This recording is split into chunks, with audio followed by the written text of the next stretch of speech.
Major support for Out to Lunch is provided by the law firm of Jones Walker, established in 1937 with over 375 attorneys in offices throughout the U.S., providing a comprehensive range of services to a local, national, and international client base. JonesWalker.com.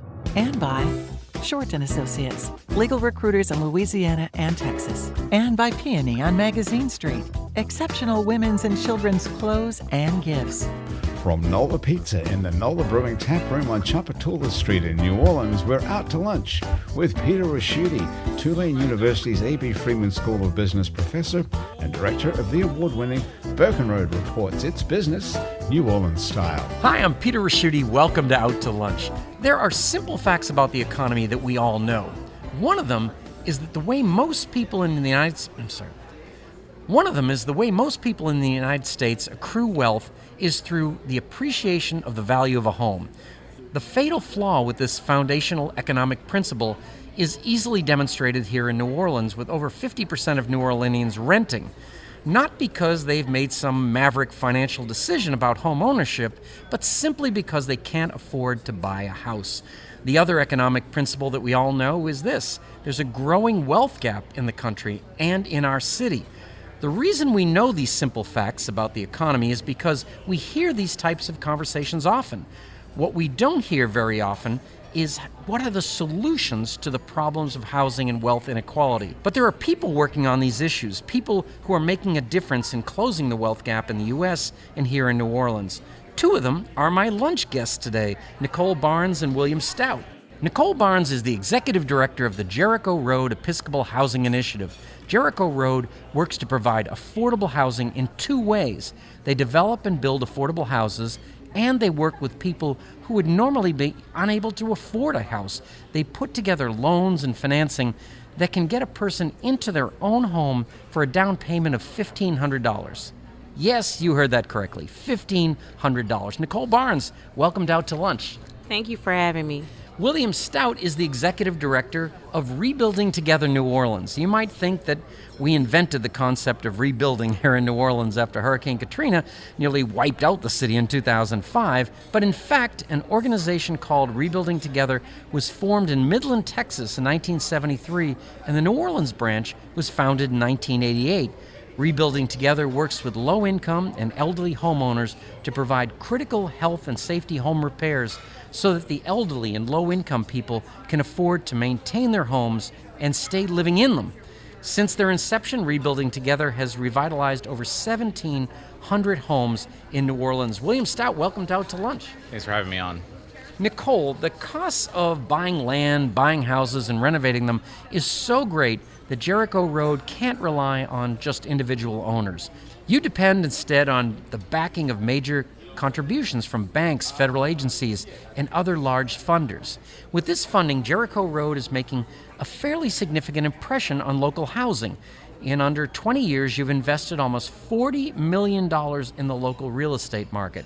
You've rehabbed over 270 houses, and you've built and sold over 100 houses. And you've co-developed over 260 rental units. Those kind of numbers would be respectable for any property developer. The main element that sets you apart from a regular property developer is labor cost. You're able to keep the cost of labor down by using volunteers. But even if you paid for labor, it seems that you have worked out a formula that drastically restructures the method that people with low incomes can finance themselves into a house.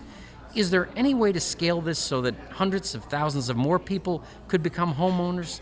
Or would that upend the entire real estate market to the point where you would be financially disruptive? So, wow.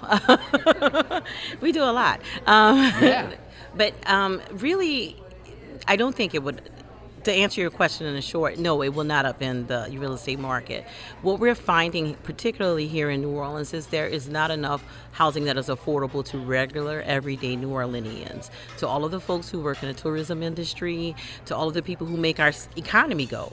And so that would not upend the economy. It actually would help to grow the economy, because they would not only be able to afford to live in the community that they work in and that they support, it would also create greater stability for neighborhoods as people are putting and are invested in those neighborhoods and not finding themselves moving all the time to find an affordable rental unit. So it actually would do nothing but help bolster our economy. Now, I drive through Central City all the time, and it certainly is improving, but I don't think you'll run out of projects. Well, when you were talking about what it takes in terms of being able to build an affordable house, the capital stack that we have to put together to build one house is just daunting.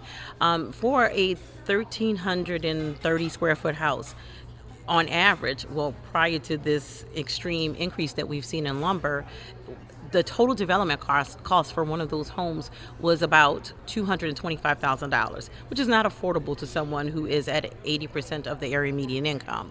So we have to not only find the money to build a house, but we also have to find the money to fill the gap so that we can sell the house to a person that they can afford it.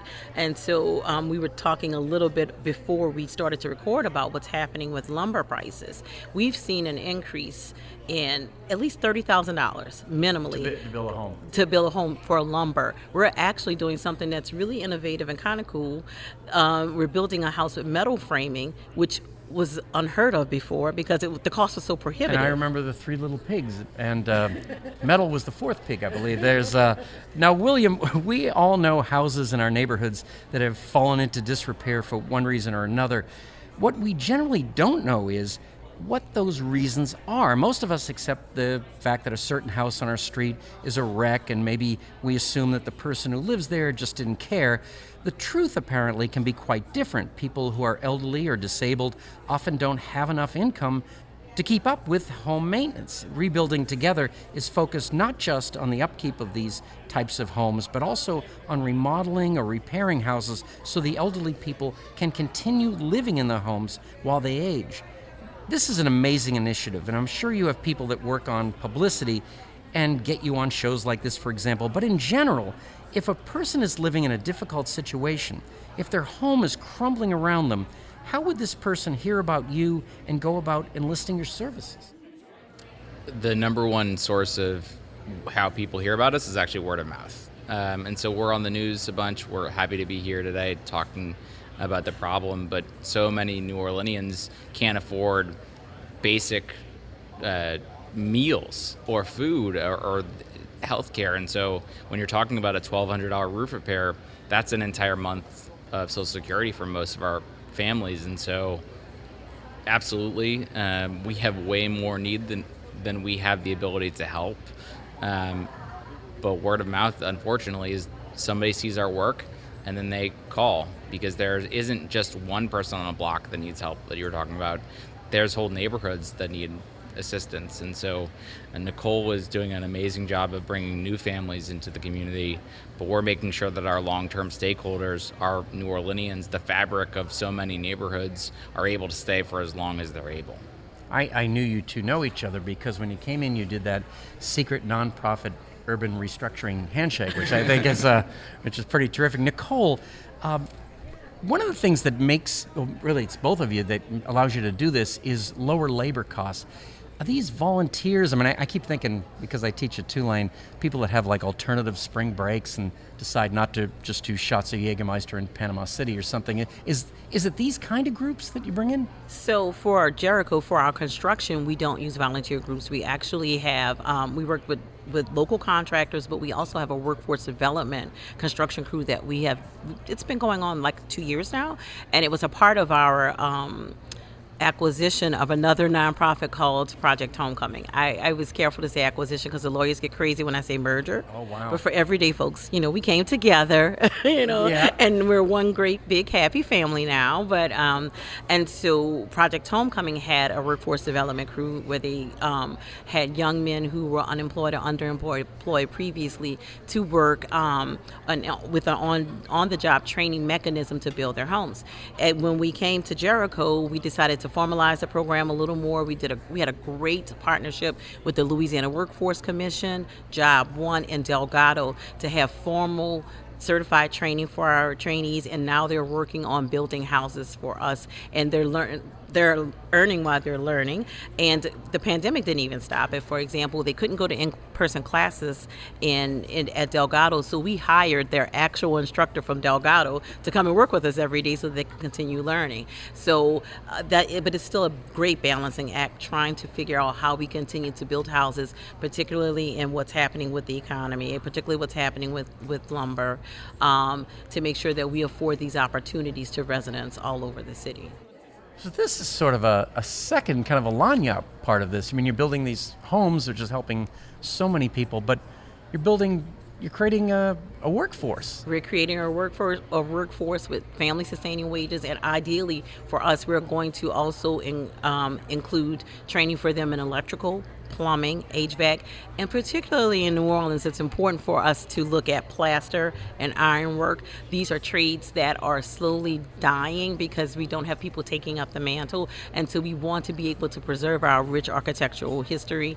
And frankly, someone who is a master plasterer can write their own ticket. Right. It'd be tough to get them to do your project. So, yes. Now, William, tell me about the kinds of things you're doing. I keep thinking, steps and handrails, things that would help people. Is it bigger than that?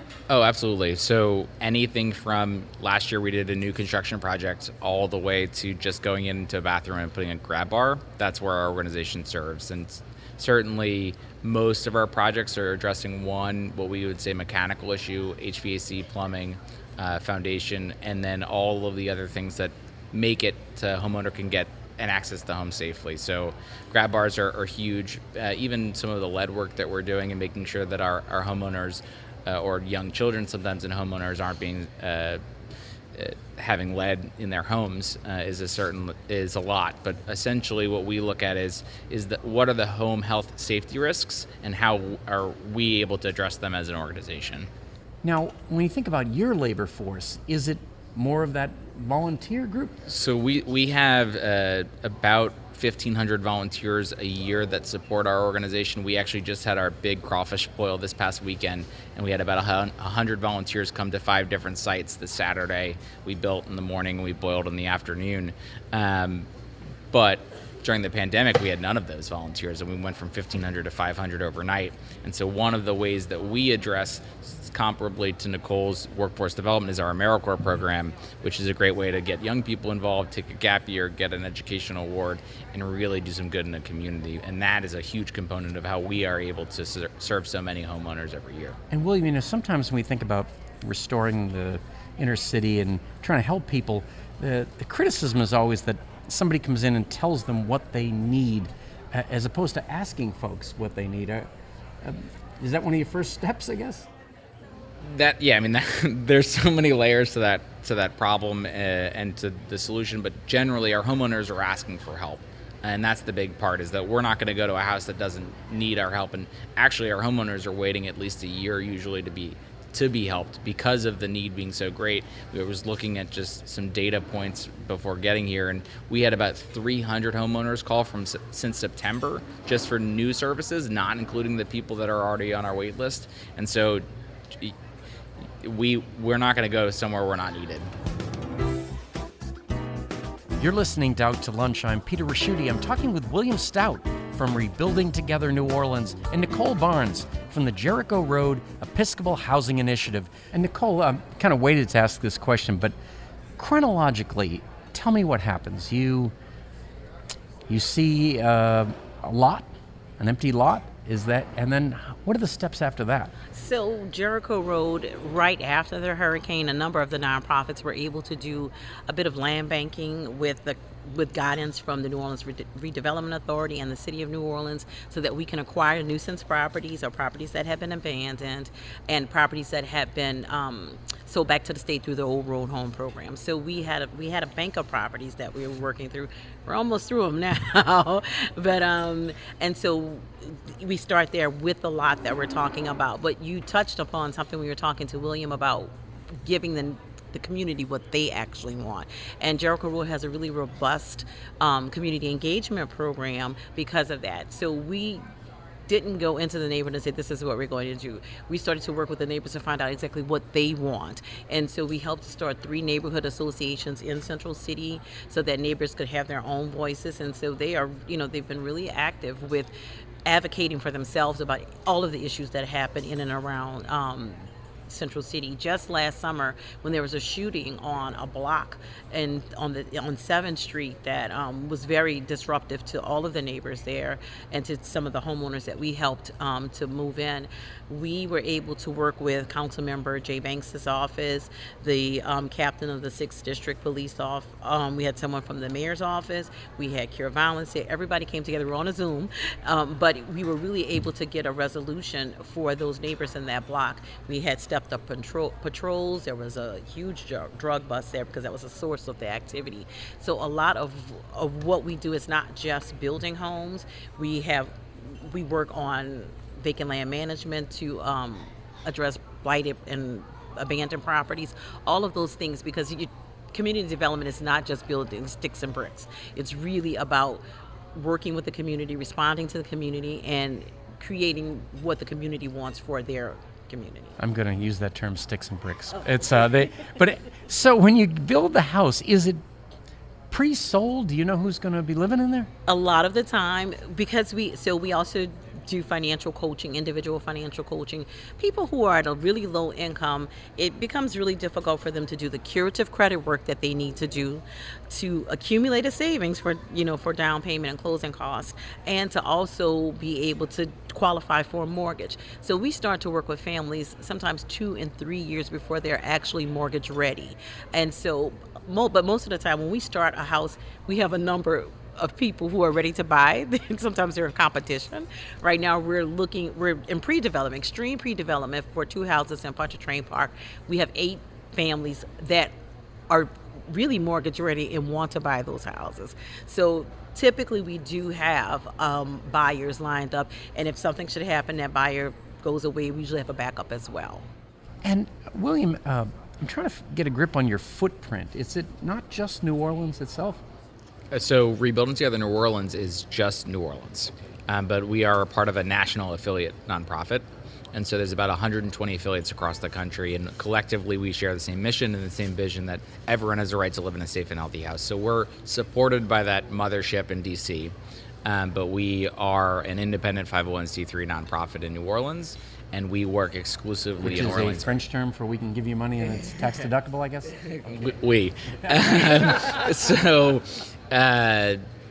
When we have disasters, we were in Lake Charles for Laura and Delta. We went to Houston and trained the Rebuilding Together affiliate there after Harvey. But our organization is an independent nonprofit here in New Orleans. Now, you came out of Preservation Resource Center, and it's funny because you were kind of spun off, I guess, and Nicole, you acquired another group, and it's funny. It sounds like things work pretty well. In corporate America, 70% of all mergers and acquisitions don't meet expectations. But you're at lunch. Things seem to be have gone fine. It's what about you mentioned all the things that made last year difficult. William, what did you do regarding the pandemic? I mean, could you even physically send people? For about a month, we were completely work from home, and it was our field team was dying. These guys are out in the helping homeowners. We were getting call after call after call because people were stuck in their houses. People were being told to stay at home, and if your home is not safe, that's even more of a reminder that what's not right. And so eventually we were able to kind of roll out. We were essential services. We were able to do exterior only critical emergency repairs. And from there, we kind of slowly got back to it, 2 days a week, 3 days a week, 4 days a week, and now we're full back on site. But our homeowners were most at risk at the time. And so it was, how do we weigh what their needs were with the fact that, these are the homeowners that are most at risk to being, the last thing we would want is to bring something like that to a homeowner. And so it was a juggling act for sure. We didn't have volunteers. We had people that were on the payroll, and we had to figure out how to make that happen. And last year was stressful, for sure. Visually, what am I looking at? Like like an army of people? We have about 18 team members. We have 8 full-time staff members and another 10 AmeriCorps members. And so, and then when you add volunteers, it can be quite a visual. Nicole, one of the things that's just really hitting me now is we talked about you're building a house. That's going to be great for somebody. You're training people as tradesmen. That's terrific. But I keep thinking of the other economic advantages of owning a house. Like, for instance, if you have a house, you can get a home equity loan. Maybe that you could help start a business. Or what else is there that I'm missing? So that is what's so great about thinking about what people's needs are. One of the things that we've developed is a post-purchase workshop, we call it, and we provide these workshops for our clients who have bought homes, and not just our clients, any other nonprofit who has sold a house to someone who has a homeowner who wants to participate, any community member really who wants to participate can. And what we do at that time is help our clients who may not have been in an ownership situation previously, so they don't have a house that their parents didn't own. They don't have a house that was passed down to them from their parents. So we really want them to not only think about owning a home as your shelter, but how it is an asset and how the equity in your home can work for you, whether it's to start a business, whether it's to send your kids to college. And so as a part of our post-purchase workshops, we have all sorts of topics. We have a financial planner who comes in to do just that. We have right before termite season, we have a pest control company come in.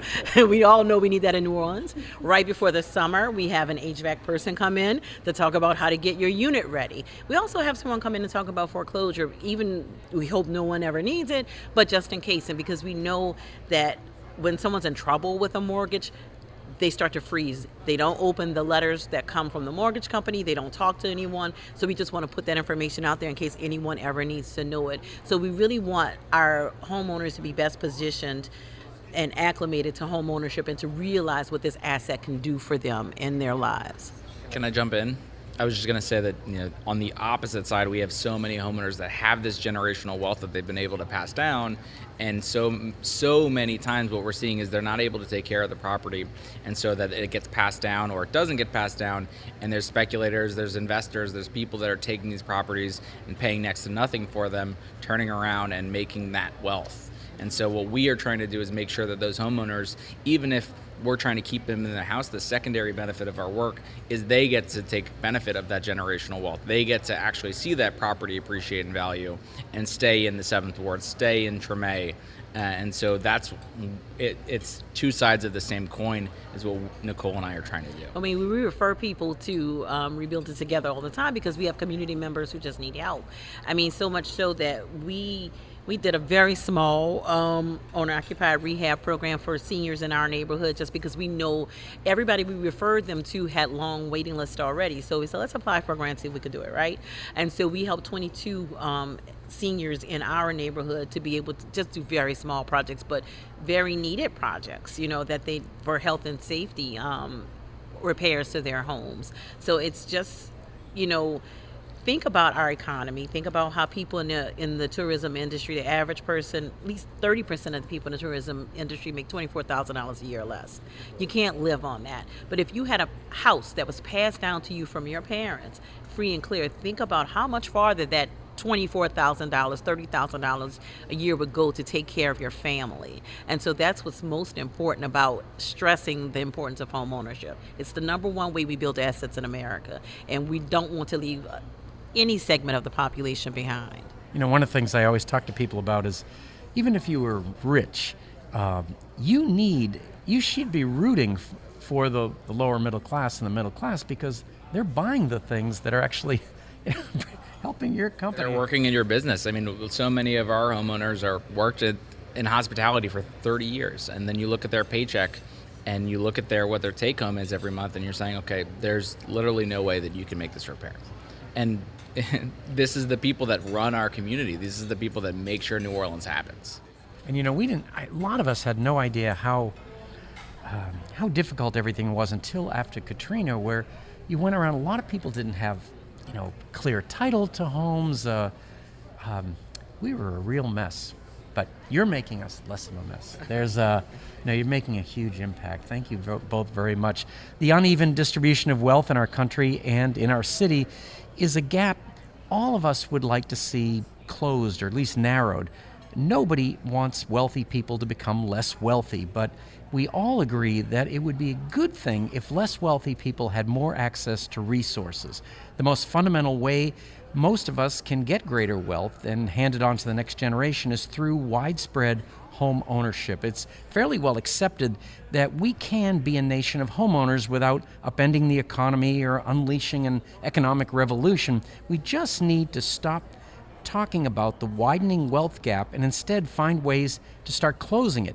It can be done. It's not easy. It requires vision for a community, dedication to an economic and financial plan, and frankly, hard work.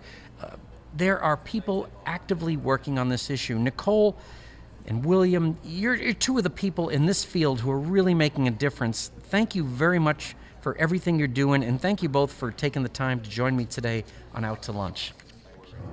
Thanks so much. Thank you.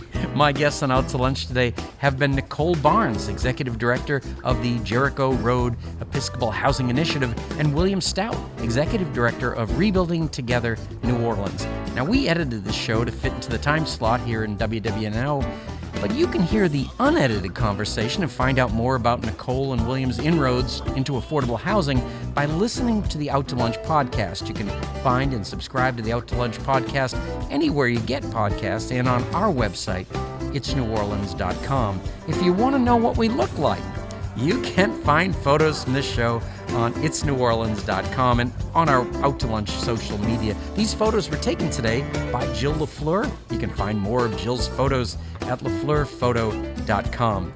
In future shows, we're going to be talking with other people who are working on the issue of affordable housing, and we'll take a look at their plans for closing the wealth gap. Out to Lunch is a production of INO Broadcasting for itsneworleans.com and WWNO 89.9 FM. The producer of our show is Grant Morris, our technical producer is Eric Merle, and our researcher is Maggie Mendel. Today's show was engineered by Blake Longlinay. I'm Peter Raschuti. Thanks for joining me. I look forward to meeting you again next week around the lunch table for more business New Orleans style on Out to Lunch. Out to Lunch was recorded live over lunch at the NOLA Brewing Tap Room, 3001 Chapatula Street, open 7 days a week. NOLA Brewing Tap Room has a wide variety of craft beers and authentic hand-tossed New York-style city pizza by NOLA Pizza. More information is at nolabrewing.com. Major support for Out to Lunch is provided by the law firm of Jones Walker, established in 1937 with over 375 attorneys in offices throughout the U.S., providing a comprehensive range of services to a local, national, and international client base. JonesWalker.com. And by Shorten Associates, legal recruiters in Louisiana and Texas. And by Peony on Magazine Street, exceptional women's and children's clothes and gifts.